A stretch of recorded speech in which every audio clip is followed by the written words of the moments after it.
নমস্কাৰ, জয় অসম। হিংকাণ্ডৰ লগত জড়িত 3জন ৰেপিষ্ট বৰ্তমান এজনৰ মৃত্যু হৈছে। তেওঁ যিজনৰ মৃত্যু হৈছে তফজ্জুল আলী বুলি কোৱা সেই লোকজন বৰ্তমান তেওঁতো আত্মহত্যা কৰাৰ দৰেই হৈছে। তেওঁ পানীত জাপ মাৰি দিছিলে, ফলত তেওঁ মৃত্যু হৈছে। আৰু দুজন আছে, সেই দুজন পলাতক অৱস্থাত আছে। এতিয়া সেই 16 বছৰীয়া ছোৱালীজনী ধৰ্ষণ কৰা সেই 16 বছৰীয়া ছোৱালীজনী বৰ্তমান অলপ সুস্থ অৱস্থাত আছে, কিন্তু তাই বহুত ভয় খাইছে সেই বুলি তেওঁ আত্মীয়ই কৈছে। কিন্তু তেওঁ এতিয়া বৰ্তমান হস্পিটালতে আছে। তেওঁ আৰু আত্মীয়গৰাকীয়ে কৈছে যে তেওঁক আনি যেতিয়া তেওঁ সুস্থ হ'ব তেতিয়া তেওঁলোক ঢিঙত থকাটো নিবিচাৰে। তেওঁলোকে বিচাৰে যে ঢিঙৰ পৰা আঁতৰত থাকিবলৈ। গতিকে তেওঁ মুখ্যমন্ত্ৰীলৈ আহ্বান কৰিছে যে তেওঁ যিগৰাকী আত্মীয় কথাখিনি কৈ আছে, তেওঁ কৈছে যে তেওঁ মাকক কিবা এটা সংস্থাপন দিয়ক। তেওঁৰ লগত মাক দেউতাক আছে আৰু ছোৱালীজনীৰ সৈতে তেওঁ ঢিঙত থকাটো নিবিচাৰে। গতিকে সেই আত্মীয়নো কি কৈছে মই আপোনালোকক শুনাব বিচাৰিছোঁ। আৰু শেষলৈকে চাব, চাই লাইক কমেণ্ট এটা কৰিব। লগতে যিসকলে পোনপ্ৰথমবাৰৰ বাবে এই চেনেললৈ আহিছে, প্লিজ চেনেলটো ছাবস্ক্ৰাইব কৰি কাষতে থকা বেল আইকনটো প্ৰেছ কৰি দিব বুলি আশা কৰিছোঁ। জৰিয়তে মুখ্যমন্ত্ৰীলৈ কিছু আহ্বান কৰিব বিচাৰে। আমি তেওঁৰ পৰিচয় আমি গুপুতে ৰাখিব লাগিব। আমি পৰিচয় ৰাজহুৱা কৰিব নোৱাৰোঁ, কাৰণ যিহেতু সকলোৱে গম পায় যে এগৰাকী কিশোৰী, আৰু সেয়ে আমি তেওঁৰ পৰা যিখিনি কথা আছে আমি তেওঁৰ পৰা জানিবলৈ চেষ্টা কৰিম। আমি আপোনাৰ পৰা কিছু কথা জানিবলৈ চেষ্টা কৰিম। আপুনি কিছু কথা মুখ্যমন্ত্ৰীক জনাব বিচাৰিছে। কিশোৰীগৰাকী বৰ্তমান যিহেতু তেওঁৰ লগত তেনেকুৱা অনাকাংক্ষিত ঘটনা হ'ল, আপোনালোকৰ যথেষ্ট আৰ্থিকভাৱে পিছপৰা। হয়, আমি যথেষ্টভাৱে আৰ্থিকভাৱে পিছপৰা। হয়, মই এটা সাধাৰণ কাম কৰি ছোৱালীজনীক সৰুৰে পৰা লালন পালন কৰিছোঁ। লগতে মোৰ বৃদ্ধ পিতৃ মাতৃও আছে। এতিয়া এনেকুৱা এটা ঘটনা হ'ল, আপুনি তাৰপিছত আমাৰ লগত যে যোগাযোগ কৈছিলে যে আপুনি আৰু ঢিঙত সেই কিশোৰীগৰাকীক ৰাখিব নিবিচাৰে। হয়, এই ঘটনা হৈ যোৱাৰ পিছতে মই যথেষ্ট নিৰাপত্তাহীনতাত ভুগিছোঁ। কাৰণ মই যিখন ফিল্ডত কাম কৰোঁ, আজি সেইখন ফিল্ডতেই এনেধৰণৰ এটা জঘন্য কাণ্ড ঘটিছে। সেইখন ফিল্ডৰে মানুহে জঘন্য কাণ্ড কৰাইছে। মই তাত এইটো কাৰণে নিৰাপত্তাহীনতাত ভুগিছোঁ যে সেই মানুহখিনিৰ মাজতে মই জীৱিকা অৰ্জনৰ মোৰ যিটো কাম মই তাতেই কৰি আছোঁ। অৱশ্যে এটা কথা ঠিক, মই সকলোখিনিকে মই কেতিয়াও বেয়া বুলি ক'বলৈ যোৱা নাই। আৰু অপৰাধীৰ কেতিয়াও জাত আৰু ধৰ্ম নাথাকে। অপৰাধীয়ে তেওঁ শাস্তি পোৱাটো বিচাৰোঁ। এই ক্ষেত্ৰত অসম চৰকাৰ, বিশেষকৈ CM ছাৰে যি তৎকালীনতাৰে এই কালপ্ৰিতক ধৰি শাস্তি দিছে, তাৰ কাৰণে ছাৰৰ ওচৰত মই কৃতজ্ঞ। লগতে বাকী দুজনকো খুব সোনকালে ধৰিব বুলি আমি আশা কৰিছোঁ।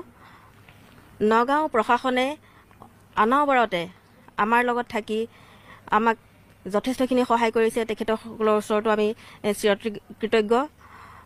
লগতে মই এই সুযোগতে অসমৰ সমূহ মিডিয়া, অসমৰ সমূহ জনসাধাৰণ, অসমৰ আই মাতৃ, বিশেষকৈ ঢিংবাসী ৰাইজ, ঢিঙৰ আই মাতৃসকললৈ মোৰ কৃতজ্ঞতা জ্ঞাপন কৰিছোঁ। আপুনি এতিয়া মুখ্যমন্ত্ৰীগৰাকীক কি আহ্বান জনাব? মই মুখ্যমন্ত্ৰী মহোদয়ক আহ্বান জনাব বিচাৰিছোঁ যে এতিয়া মই বিশেষকৈ ভাবিছোঁ ছোৱালীজনীৰ কথা, ছোৱালীজনীৰ ভৱিষ্যতৰ কথা। মই ছোৱালীজনীৰ ভৱিষ্যতক লৈ চিন্তিত হৈ পৰিছোঁ। তাইক লৈ মই ঢিঙত থকাটো একেবাৰে অসম্ভৱ দেখিছোঁ।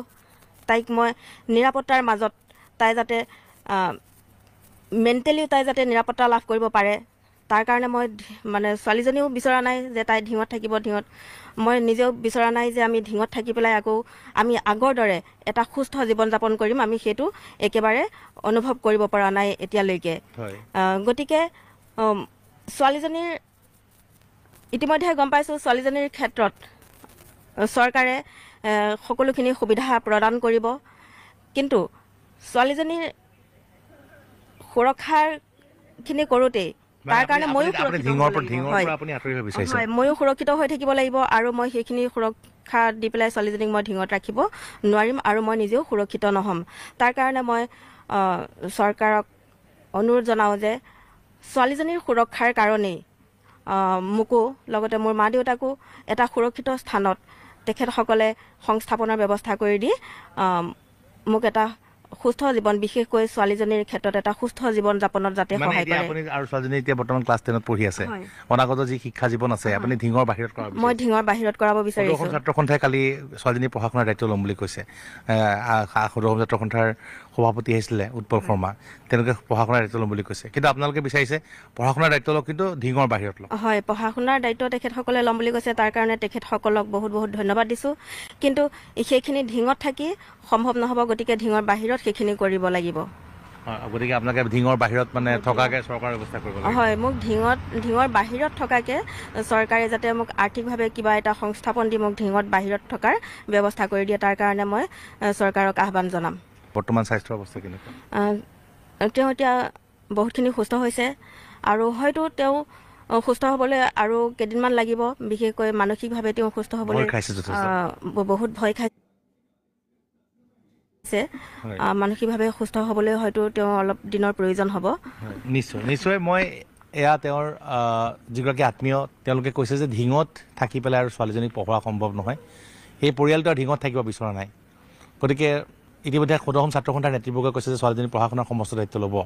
তেওঁ মুখ্যমন্ত্ৰীগৰাকীলৈ আহ্বান জনাইছে যাতে তেওঁক ধিঙৰ বাহিৰত আনি পেলাই সংস্থাপিত কৰি তেওঁলোকক যাতে থকাৰ এটা ব্যৱস্থা কৰে, কাৰণ সেইখন সমাজত তেওঁলোকে থাকিব বিচৰা নাই, তাত থাকিব বিচৰা নাই, কাৰণ তাত যিহেতু তেনেকুৱা এটা ঘটনা হৈ গ'ল, তেওঁলোকে যথেষ্ট ভয় খাইছে আৰু তাত বিভিন্ন ধৰণৰ কথা বতৰা আছে।